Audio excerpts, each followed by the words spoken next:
সূরা ইখলাস এমন একটি দামি ও পবিত্র সূরা, যেই সূরা নিয়মিত পাঠ করতে পারলে আল্লাহ রাব্বুল আলামিন ওই ব্যক্তির উপর অনেক বেশি খুশি হন, যে ব্যক্তি নিয়মিত এই সূরা তিলাওয়াত করে। প্রিয় দর্শক, হাদিসের মধ্যে নবীজি সাল্লাল্লাহু আলাইহি ওয়াসাল্লাম বলেন, যে ব্যক্তি সূরাতুল ইখলাসকে ভালোবাসে, সব সময় পাঠ করে, আল্লাহ রাব্বুল আলামিন এই ভালোবাসার কারণে আল্লাহ তাকেও ভালোবাসেন এবং মৃত্যুর পর তাকে অবশ্যই জান্নাত দান করবেন ইনশাল্লাহ। তো প্রিয় দর্শক, আজকে অবশ্যই আমি এমন 5টি আমলের কথা বলবো, যে আমলগুলো সূরাতুল ইখলাসের আমল। এই আমলগুলো যদি মহিলারা নিয়মিত করতে পারে অথবা পুরুষেরা নিয়মিত করতে পারে, আল্লাহ রাব্বুল আলামিন অবশ্যই সবার মনের আশা পূরণ করে দেবেন ইনশাল্লাহ। নবীজি সাল্লাল্লাহু আলাইহি ওয়াসাল্লাম সূরাতুল ইখলাসকে অনেক বেশি ভালোবাসতেন। তাই আমার বিশ্বাস, যে ব্যক্তি সূরাতুল ইখলাসকে ভালোবাসতে পারে, সে আজকের ভিডিওটি অবশ্যই সম্পূর্ণ দেখবে। এইখান থেকে প্রত্যেকটি আমল শিখবে, পরবর্তীতে নিয়মিত সূরাতুল ইখলাসের এই 5টি আমল অবশ্যই সে করবে ইনশাল্লাহ। চলুন প্রিয় দর্শক, আজকের ভিডিওর প্রত্যেকটি আমলের সাথে আপনাদেরকে পরিচয় করিয়ে দেই। 1 নাম্বার যে আমলের কথা বলবো, সে আমলটি হলো, নবীজি সাল্লাল্লাহু আলাইহি ওয়াসাল্লামের সামনে কয়েকজন সাহাবে কেরাম বসা। নবীজি সাল্লাল্লাহু আলাইহি ওয়াসাল্লাম বললেন, ও সাহাবে কেরাম শোনো, আমি কি তোমাদেরকে এমন একটি আমলের কথা বলবো না, যে আমল যদি তোমরা করতে পারো, আল্লাহ রাব্বুল আলামিন তোমাদেরকে অনেক অনেক অনেক সওয়াব দান করবেন, এবং যদি তোমরা একবার করো, আল্লাহ তোমাদেরকে 10 পারা কোরআনুল কারীম খতমের সমান সওয়াব দিবেন। যদি তোমরা 2 বার করো, আল্লাহ তোমাদেরকে 20 পারা কোরআনুল কারীম খতমের সমান সওয়াব দিবেন। যদি তোমরা 3 বার করতে পারো, আল্লাহ রাব্বুল আলামিন তোমাদেরকে সম্পূর্ণ কোরআনুল কারীম খতমের সমান সওয়াব দিবেন। সাহাবে কেরাম তো ছিল আমলের জন্য অনেক বেশি পাগল। সাহাবে কেরাম বলল, ইয়া রাসূলুল্লাহ সাল্লাল্লাহু আলাইহি ওয়াসাল্লাম, বলুন কোন সেই আমল? নবীজি সাল্লাল্লাহু আলাইহি ওয়াসাল্লাম বলেন, যদি কোনো ব্যক্তি সূরাতুল ইখলাস একবার পাঠ করে, আল্লাহ রাব্বুল আলামিন তাকে 10 পারা কোরআনুল কারীম খতমের সমান সওয়াব দিয়ে দিবেন। যদি কেউ 2 বার পাঠ করে, আল্লাহ রাব্বুল আলামিন তাকে 20 পারা কোরআনুল কারীম খতমের সমান সওয়াব দিয়ে দিবেন। যদি কেউ 3 বার পাঠ করতে পারে, আল্লাহ রাব্বুল আলামিন সম্পূর্ণ কোরআনুল কারীম খতমের সমান সওয়াব দিয়ে দিবেন। প্রিয় দর্শক, আমরা কি পারবো না সূরাতুল ইখলাস 1 বার কিংবা 2 বার কিংবা 3 বার পাঠ করতে? অবশ্যই পারবো ইনশাল্লাহ। নবীজি সাল্লাল্লাহু আলাইহি ওয়াসাল্লাম বলেন, উম্মত শোনো, যদি কোনো ব্যক্তি একবার সূরাতুল ইখলাস মাত্র 1 বার পাঠ করতে পারে, আল্লাহ রাব্বুল আলামিন তাকে 10 পারা কোরআনুল কারীম খতমের সমান সওয়াব দিয়ে দেয়। যদি কেউ 2 বার পাঠ করে, আল্লাহ রাব্বুল আলামিন তাকে 20 পারা কোরআনুল কারীম খতমের সমান সওয়াব দিয়ে দেয়।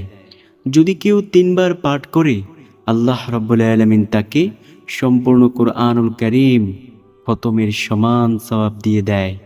প্রিয় দর্শক, কোরআনুল কারীমের সমান খতমের সওয়াব পাইতে হলে আপনাকে এই আমলটি অবশ্যই করতে হবে ইনশাল্লাহ। নবীজি সাল্লাল্লাহু আলাইহি ওয়াসাল্লাম বলেন, উম্মত তোমরা কোরআনুল কারীম তিলাওয়াত করো, কোরআনুল কারীম সুন্দরভাবে তিলাওয়াত করো, তারতিলের সাথে তিলাওয়াত করো। শোনো, দুনিয়াতে ওই ব্যক্তি সবচেয়ে বেশি দামি, যে ব্যক্তি নিজে কোরআন শিখে এবং অপরকেও শিখায়। নবীজি সাল্লাল্লাহু আলাইহি ওয়াসাল্লাম আরও বলেছেন, ও আমার উম্মতেরা শোনো, আমি যখন মেরাজে গিয়েছিলাম, আমি জাহান্নামকে ঘুরে ঘুরে দেখলাম। আমি দেখলাম জাহান্নামের মধ্যে কিছু সংখ্যক ব্যক্তিদেরকে ফেরেশতারা বড় বড় পাথর দিয়ে আঘাত করে তাদের মাথাকে চূর্ণ বিচূর্ণ করে দিচ্ছে। আমি জিব্রাইল আলাইহিস সালামকে জিজ্ঞেস করলাম, ও জিব্রাইল, এই ব্যক্তিরা কি এমন অপরাধ করেছে, যে অপরাধের কারণে আল্লাহ তাদেরকে এমন শাস্তির ব্যবস্থা করেছেন? জিব্রাইল আলাইহিস সালাম বলল, ইয়া রাসূলুল্লাহ সাল্লাল্লাহু আলাইহি ওয়াসাল্লাম, এটা হলো ওই আযাবের নমুনা। আপনার যে উম্মতেরা দুনিয়ায় কোরআনুল কারীম শিখে না পড়ার কারণে আবার তারা ভুলে যাইবে, আল্লাহ তাআলা তাদের জন্য জাহান্নামের মধ্যে এমন শাস্তির ব্যবস্থা করে রেখেছেন। প্রিয় বন্ধু, নবীজি সাল্লাল্লাহু আলাইহি ওয়াসাল্লাম এটাই বলেছেন। কিন্তু দুঃখের বিষয় হলো আজ আমরা কোরআনুল কারীম পড়তেও জানি না, আবার অনেকে শিখে আছে কিন্তু না পড়ার কারণে আবার ভুলে যায়। তো নবীজি সাল্লাল্লাহু আলাইহি ওয়াসাল্লাম বলেন, ও আমার উম্মতেরা, তোমরা কোরআনুল কারীম তিলাওয়াত করো। প্রিয় দর্শক, আপনি যদি সুন্দরভাবে কোরআনুল কারীম তিলাওয়াত করতে পারেন, অবশ্যই সুন্দরভাবে সূরাতুল ইখলাসও পাঠ করতে পারবেন ইনশাআল্লাহ। আর যদি কোনো ব্যক্তি একবার সূরাতুল ইখলাস পাঠ করে, আল্লাহ তাআলা তাকে 10 পারা কোরআনুল কারীম খতমের সমান সওয়াব দিয়ে দিবেন। যদি কেউ 2 বার পাঠ করতে পারে, আল্লাহ রাব্বুল আলামিন তাকে 20 পারা কোরআনুল কারীম খতমের সমান সওয়াব দিয়ে দিবেন। যদি কেউ 3 বার পাঠ করতে পারে, আল্লাহ রাব্বুল আলামিন তাকে সম্পূর্ণ কোরআনুল কারীম খতমের সমান সওয়াব দিয়ে দিবেন। প্রিয় দর্শক, তাই আসুন সূরাতুল ইখলাস আমরা অবশ্যই পাঠ করব। দ্বিতীয় নাম্বার যে আমলের কথা বলবো, সে আমলটি হলো সূরাতুল ইখলাস পাঠের মাধ্যমে ধনী হওয়ার আমল। নবীজি সাল্লাল্লাহু আলাইহি ওয়াসাল্লামের কাছে এক ব্যক্তি আইসা বলল, ইয়া রাসূলুল্লাহ সাল্লাল্লাহু আলাইহি ওয়াসাল্লাম, আমার ঘরে অনেক অভাব। ও নবী, আপনি আমাকে একটি আমলের কথা বলুন, যে আমল করলে আমি আমার ঘর থেকে দারিদ্রতাকে দূর করতে পারবো। নবীজি সাল্লাল্লাহু আলাইহি ওয়াসাল্লাম বলেন, ভাইজান শোনো, তুমি যখনই তোমার ঘরে প্রবেশ করবে সালাম দিয়ে প্রবেশ করবে ও সূরাতুল ইখলাস পাঠ করে ঘরে প্রবেশ করবে, ইনশাআল্লাহ আল্লাহ তোমার ঘর থেকে অচিরেই দারিদ্রতাকে দূর করে দেবেন ইনশাআল্লাহ। ওই ব্যক্তি কিছুদিন পর্যন্ত আমলটি করলো, যার ফলে দেখা গেল তার ঘরে আর কোনো দারিদ্রতা রইল না।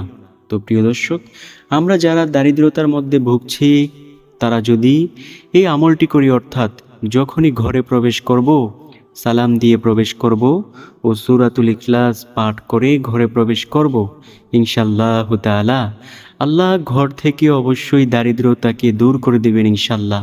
নবীর প্রিয় সাহাবী হযরত আলী রাদিয়াল্লাহু তাআলা আনহু বলেন, ও দুনিয়ার মানুষ শোনো, দারিদ্রতা যদি কোনো প্রাণী হইতো আর আমি যদি তাকে ধরতে পারতাম, তাহলে আমি তাকে হত্যা করে ফেলতাম, কারণ দারিদ্রতা একটি অভিশাপ। প্রিয় দর্শক, আসলেই দারিদ্রতা অভিশাপ। মানুষ যখন দারিদ্রতার মধ্যে পড়ে যায়, তখন মানুষ নামাজ রোজা হজ সব কিছুই ভুলে যায়। তখন মানুষ শুধু দুনিয়ার টেনশনে বিমোহিত থাকে। তাই আমরা সব সময় আল্লাহর কাছে দোয়া করব, আল্লাহ আপনি আমাদেরকে দারিদ্রতার সম্মুখীন কইরেন না, আমাদেরকে আপনি সুন্দরভাবে দুনিয়ায় বাঁচাইয়েন, সচ্ছলভাবে দুনিয়ায় বাঁচাইয়েন। নবীজি সাল্লাল্লাহু আলাইহি ওয়াসাল্লাম বলেন, ও আমার উম্মতেরা শোনো, তোমরা দারিদ্রতা থেকে মুক্তি পেতে চাইলে যখনই ঘরে প্রবেশ করবে সালাম দিয়ে প্রবেশ করবে ও সূরাতুল ইখলাস পাঠ করে ঘরে প্রবেশ করবে, ইনশাআল্লাহ তাআলা আল্লাহ তোমাদের ঘর থেকে অচিরেই দারিদ্রতাকে দূর করে দেবেন ইনশাআল্লাহ। ছোট্ট এই আমলের পাশাপাশি আরেকটি আমল বলে দেই। যদি কোনো ব্যক্তি প্রতি রাতে সূরাতুল ওয়াকিয়া তিলাওয়াত করে, তার জীবনেও কখনো সে দারিদ্রতার সম্মুখীন হবে না। নবীজি সাল্লাল্লাহু আলাইহি ওয়াসাল্লাম সাহাবীদেরকে লক্ষ্য করে বললেন, ও আমার সাহাবীরা শোনো, কোনো ব্যক্তি যদি প্রতি রাতে সূরাতুল ওয়াকিয়া তিলাওয়াত করে, সে জীবনেও কখনো দারিদ্রতার মধ্যে পড়বে না। তার কাছে শুধু টাকা পয়সা আসতেই থাকবে, গায়বী খাজানার রিজিক আল্লাহ তাআলা তার জন্য বাড়িয়ে দিবেন ইনশাআল্লাহ। প্রিয় দর্শক, আমরা অবশ্যই সূরাতুল ওয়াকিয়াও তিলাওয়াত করতে পারি। নবীজির একজন সাহাবীকে অপর একজন সাহাবী বলতেছে, ভাইজান তুমি যে যত টাকা ইনকাম করতেছো সব টাকাই তুমি ভেঙে ফেলতেছো, তুমি কি তোমার পরবর্তী প্রজন্মের জন্য কিছু টাকা রাইখা যাইবে না? নবীর ওই প্রিয় সাহাবী বলল, ও ভাই শোনো, আমি আমার সন্তান সন্ততিদেরকে বলে দিয়েছি একটি আমলের কথা। ওই সাহাবী জিজ্ঞেস করলো, কোন আমল? ওই সাহাবী বলল, ও ভাই শোনো, আমি আমার সন্তান সন্ততিদেরকে বলে দিয়েছি, ও আমার সন্তানেরা, যতদিন পর্যন্ত তোমরা প্রতি রাতে সূরাতুল ওয়াকিয়া তিলাওয়াত করবে, ততদিন পর্যন্ত দারিদ্রতা তোমাদেরকে স্পর্শ করতে পারবে না। আর যখনই তোমরা সূরাতুল ওয়াকিয়া তিলাওয়াত করা বন্ধ করে দিবে, তখনই দারিদ্রতা তোমাদেরকে স্পর্শ করবে। প্রিয় দর্শক, তখন ওই সাহাবী বলল, ও ভাই শোনো, আমি নবীজি সাল্লাল্লাহু আলাইহি ওয়াসাল্লামের পবিত্র জবান মোবারক থেকে শুনেছি, যদি কোনো ব্যক্তি প্রতি রাতে সূরাতুল ওয়াকিয়া তিলাওয়াত করে, জীবনেও সে কখনো দারিদ্রতার সম্মুখীন হবে না ইনশাআল্লাহ। তো প্রিয় দর্শক, নবীর কথা তো আর মিথ্যা হতে পারে না। আমরা বেশি বেশি পরিমাণে সূরাতুল ওয়াকিয়া তিলাওয়াত করব ইনশাআল্লাহ। প্রতিদিন রাতে কমপক্ষে একবার হলেও তিলাওয়াত করব ইনশাআল্লাহ। 3 নম্বর যে আমলের কথা বলবো, সে আমলটি হলো সূরাতুল ইখলাস। ভালোবাসলে আল্লাহ তাআলা ওই ব্যক্তিকে অনেক বেশি ভালোবাসেন। হাদিসের মধ্যে নবীজি সাল্লাল্লাহু আলাইহি ওয়াসাল্লাম বলেন, যে ব্যক্তি সূরাতুল ইখলাসকে ভালোবাসে, রব্বুল আলামিন তাকে ভালোবাসে। আর এই ভালোবাসার শেষ পরিণাম ফল হয় আল্লাহ তাআলার সেই জান্নাত। একজন সাহাবী নবীর কাছে আইসা বলল, ইয়া রাসূলুল্লাহ সাল্লাল্লাহু আলাইহি ওয়াসাল্লাম, আমি সূরাতুল ইখলাসকে অনেক বেশি ভালোবাসি। ও নবী, আমাকে কিছু বলুন, এটা কি ভালোবাসলে কোনো সমস্যা হবে? নবীজি সাল্লাল্লাহু আলাইহি ওয়াসাল্লাম বলেন, ও সাহাবী শোনো, তুমি যদি অন্তর থেকে কথাটুকু বলতে পারো, যদি তুমি আসলেই সূরাতুল ইখলাসকে ভালোবেসে থাকো, তাহলে জেনে নাও, যে ব্যক্তি সূরাতুল ইখলাসকে ভালোবাসে, আল্লাহ রাব্বুল আলামিন তাকে ভালোবাসে। এই ভালোবাসার শেষ পরিণাম ফল হবে আল্লাহ তাআলার সেই জান্নাত। যুদ্ধের ময়দানে একজন সাহাবীকে নবীজি সাল্লাল্লাহু আলাইহি ওয়াসাল্লাম নামাজের ইমামতি করার দায়িত্ব দিলেন। ওই সাহাবী এই দায়িত্ব পেয়ে সব সময় নামাজের দ্বিতীয় রাকাতে সূরাতুল ইখলাস দিয়ে নামাজ পড়াইতো। এটা অন্যান্য সাহাবীদের কাছে একটু খারাপ লাগলো। অন্যান্য সাহাবীরা নবীর কাছে আইসা বলল, ইয়া রাসূলুল্লাহ সাল্লাল্লাহু আলাইহি ওয়াসাল্লাম, আপনার অমুক সাহাবী সব সময় নামাজের দ্বিতীয় রাকাতে সূরাতুল ইখলাস দিয়ে নামাজ পড়ায়, আপনি একটু বললেন তো, সে যেন পাল্টিয়ে পাল্টিয়ে সূরা দিয়ে নামাজ পড়ায়। নবীজি সাল্লাল্লাহু আলাইহি ওয়াসাল্লাম ওই সাহাবীকে ডেকে আনলেন। নবীজির কাছে আসার পর নবীজি সাল্লাল্লাহু আলাইহি ওয়াসাল্লাম জিজ্ঞেস করলেন, ও ভাই শোনো, তুমি নাকি সব সময় নামাজের দ্বিতীয় রাকাতে সূরাতুল ইখলাস দিয়ে নামাজ পড়াও, এটা কেন করো? আজকের পর থেকে আর তুমি এটা করিও না। ওই সাহাবী বলল, ইয়া রাসূলুল্লাহ সাল্লাল্লাহু আলাইহি ওয়াসাল্লাম, আমি এটা করি একমাত্র কারণ হলো সূরাতুল ইখলাস পাঠ করতে আমার কাছে ভালো লাগে। ভালোবাসার জন্য আমি এটা সব সময় তিলাওয়াত করে থাকি। নবীজি সাল্লাল্লাহু আলাইহি ওয়াসাল্লাম বললেন, ও ভাই শোনো, তুমি কি অন্তর থেকে কথাটুকু বলেছ? শোনো, যদি তুমি অন্তর থেকে কথাটুকু বলতে পারো, তাহলে জেনে নাও, তোমার জন্য সুসংবাদ। যে ব্যক্তি সূরাতুল ইখলাসকে ভালোবেসে পাঠ করবে, আল্লাহ রাব্বুল আলামিন তাকে ভালোবাসে। আর এই ভালোবাসার শেষ পরিণাম ফল হবে আল্লাহ তাআলার সেই জান্নাত, যেই জান্নাত আল্লাহ তাআলা মুমিন ব্যক্তিদের জন্য বানিয়েছেন। নবীজি সাল্লাল্লাহু আলাইহি ওয়াসাল্লাম বলেন, আল্লাহ তাআলা এমন জান্নাত বানিয়েছেন, যেই জান্নাত সম্পর্কে আমার উম্মতেরা কোনোদিন কল্পনায় আনতে পারবে না যে জান্নাতটা এত সুন্দর হতে পারে। আল্লাহ তাআলা বলেন, আমি তাদের জন্য এমন কিছু তৈরি করে রেখেছি যা তাদের চোখ কোনোদিন দেখেনি। কুরআনুল কারীমের মধ্যে আল্লাহ তাআলা বলেন, তারা পাবে পাখির মাংস। ওই পাখি খাওয়ার জন্য কোনো রান্নার প্রয়োজন হবে না। দুনিয়ায় যখন মানুষ রান্না করে কত কত কষ্ট করতে হয় এবং কত অপেক্ষা করতে হয়, কিন্তু সেই জান্নাতের মধ্যে কোনো রান্নার প্রয়োজন নেই, কোনো অপেক্ষা করতে হবে না। যা মনে চাইবে তাই সামনে হাজির করা হবে। সুবহানাল্লাহ। ওই জান্নাতি খাবারের মধ্যে থাকবে 70 রকমের মজা। একটা আপেল খাইলেন, আপনি যখন খাইলেন, একটু পরেই ফেরেশতা এসে আবার বলল, ও আল্লাহর বান্দা, এই আপেলটা তুমি খাও। আপনি তখন বলবেন, এই আপেল তো কিছুক্ষণ পূর্বেই খেয়েছিলাম, এক ফলের স্বাদ বারবার ভালো লাগে না, অন্য স্বাদ পেতে চাই। ওই ফেরেশতা বলবে, ও আল্লাহর বান্দা, তুমি কি জানো না যে জান্নাতের প্রতিটি ফলের মধ্যে 70 রকমের মজা? তুমি খেয়ে দেখো না। আপনি যখন আবার খাইবেন, দেখবেন পূর্বের চেয়েও অন্যরকম স্বাদ এবং তার চেয়েও বেশি সুস্বাদু। সুবহানাল্লাহ, আল্লাহু আকবার। নবীজি সাল্লাল্লাহু আলাইহি ওয়াসাল্লাম বলেন, ওই জান্নাতি খাবার খাইলে তাদের পেটের মধ্যে কোনো অসুস্থতা হবে না, অর্থাৎ জান্নাতবাসীদের পেটের মধ্যে বদহজম হবে না, অসুস্থতা হবে না, পেট ব্যথা হবে না, কিন্তু দুনিয়ার খাবার খাইলে বদহজম হয়, পেটে ব্যথা হয়, মানুষ অসুস্থ হয়ে পড়ে। ওই জান্নাতি খাবার খাইলে কোনো বদহজম হবে না ইনশাল্লাহ। নবীজি সাল্লাল্লাহু আলাইহি ওয়াসাল্লাম বলেন, ও আমার উম্মতেরা শোনো, সেই জান্নাতের মধ্যে তোমরা যা চাইবে আল্লাহ অবশ্যই তোমাদেরকে তাই দান করবেন ইনশাল্লাহ। নবীজি সাল্লাল্লাহু আলাইহি ওয়াসাল্লাম বলেন, আমি জান্নাতকে ঘুরে ঘুরে দেখেছি। ও আমার উম্মতেরা শোনো, কোন দিনের আমল আল্লাহ তাআলা কবুল করে নেয়, তোমাদেরকে জান্নাত দিয়ে দেয়, এটা কেউ বলতে পারে না। কারণ আমি যখন জান্নাতের মধ্যে গেলাম, আমি দেখলাম জান্নাতের মধ্যে একজন ব্যক্তি আনন্দে ঘুরে বেড়াচ্ছে। আমি জিব্রাইল আলাইহিস সালামকে ডেকে ডেকে জিজ্ঞেস করলাম, জিব্রাইল, এটা কোন ব্যক্তি যেই ব্যক্তি জান্নাতে এমন আনন্দে ঘুরে বেড়াচ্ছে? জিব্রাইল আলাইহিস সালাম বলল, ইয়া রাসূলুল্লাহ সাল্লাল্লাহু আলাইহি ওয়াসাল্লাম, এটা ওই ব্যক্তি যেই ব্যক্তি দুনিয়ায় জীবিত থাকার সময় রাস্তা দিয়ে হাঁটছিল। রাস্তা দিয়ে হাঁটার সময় সে একটি কষ্টদায়ক বস্তু রাস্তায় পড়ে থাকতে দেখে, অর্থাৎ একটি খেজুরের ডাল রাস্তায় পড়ে থাকতে দেখে মানুষের চলাচলে কষ্ট হবে এই কথা ভেবে সেটা রাস্তা থেকে সরিয়ে দিয়েছিল।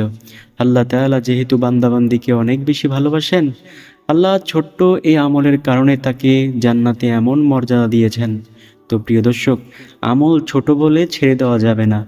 তাই তো নবীজি সাল্লাল্লাহু আলাইহি ওয়াসাল্লাম সুসংবাদ দিয়েছেন উম্মতদেরকে। নবীজি বলেন, যে ব্যক্তি সূরাতুল ইখলাসকে ভালোবাসবে, শুধু ভালোবাসবে, তাকে রব্বুল আলামিন ভালোবাসবে।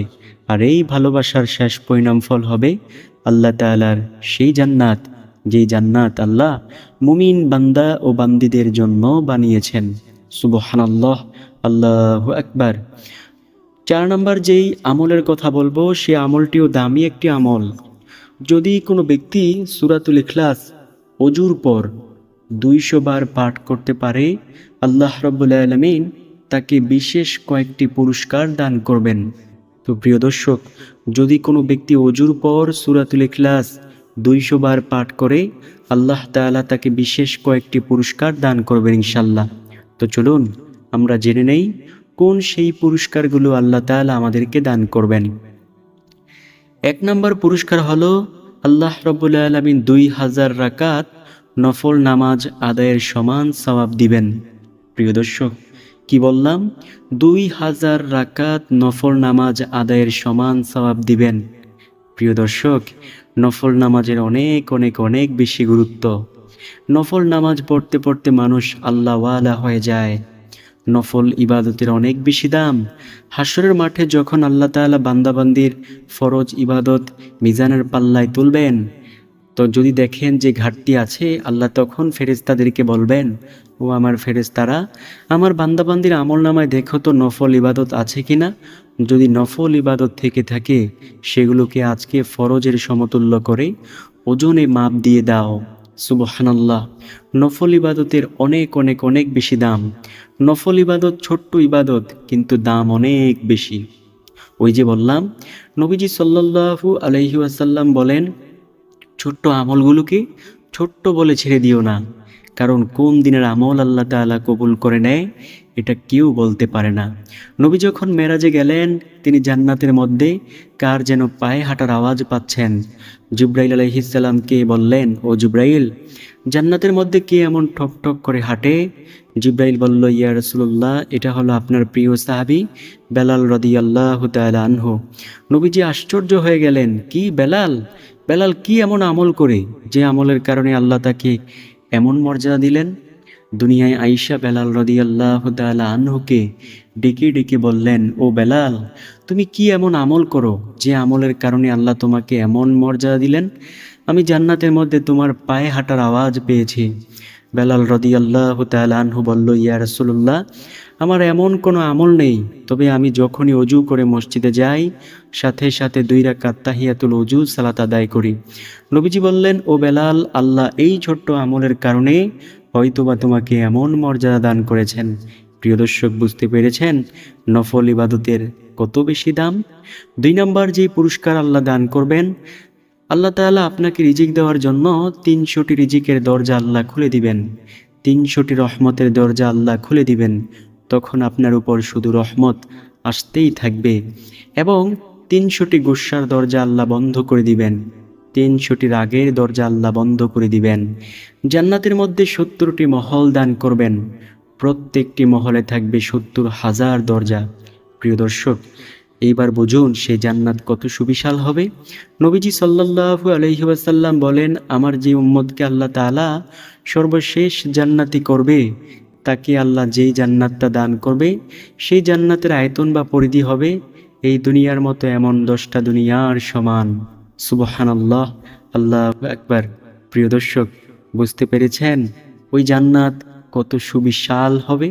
নবীজি কি বলেছেন? নবীজি বলেন, আমার যে উম্মতকে আল্লাহ সর্বশেষ জান্নাতি করবে, অর্থাৎ তারপরে আর কেউ জান্নাতি হবে না, এমন উম্মতকে আল্লাহ যেই জান্নাতটা দান করবেন, সবচেয়ে নিম্নমানের জান্নাত, এইটার চেয়ে আর নিম্নমানের জান্নাত হতেই পারে না। এই নিম্নমানের জান্নাতটাও হবে এই দুনিয়ার থেকে 10 গুণ বড়। সুবহানাল্লাহ, আল্লাহু আকবার। তো প্রিয় দর্শক, যদি কোনো ব্যক্তি ওযুর পর 200 বার সূরাতুল ইখলাস পাঠ করে, আল্লাহ রাব্বুল আলামিন জান্নাতের মধ্যে 70টি মহল দান করবেন, প্রত্যেকটি মহলে থাকবে 70,000 দরজা। সর্বশেষ নাম্বার যেই আমলের কথা বলবো, সে আমলটি হলো, যদি কোনো ব্যক্তি সূরাতুল ইখলাসকে সব সময় তিলাওয়াত করে, মনে প্রাণে বিশ্বাস করে, ভালোবেসে তিলাওয়াত করে, আল্লাহ রাব্বুল আলামিন তাকে অবশ্যই শিরকের গুনাহ থেকে বাঁচিয়ে দেবেন ইনশাআল্লাহ। হাশরের ময়দানে নবীজি সাল্লাল্লাহু আলাইহি ওয়াসাল্লাম ওই সমস্ত ব্যক্তিদেরকে নবীজির কাছ থেকে দূরে সরিয়ে দেবেন যারা দুনিয়ায় শিরক করত। তো প্রিয় দর্শক, আল্লাহ তাআলা আমাদেরকে হিদায়াত দান করুক এবং সূরাতুল ইখলাসের এই 5টি আমল অবশ্যই করার মতো তৌফিক দান করুক। শুনুন, ভাগ্য পরিবর্তনকারী একমাত্র আল্লাহ তাআলা, জান্নাত দানকারী একমাত্র আল্লাহ তাআলা। আল্লাহ মনে চাইলে অবশ্যই আপনাকে জান্নাত দান করে দিলেও দিতে পারেন।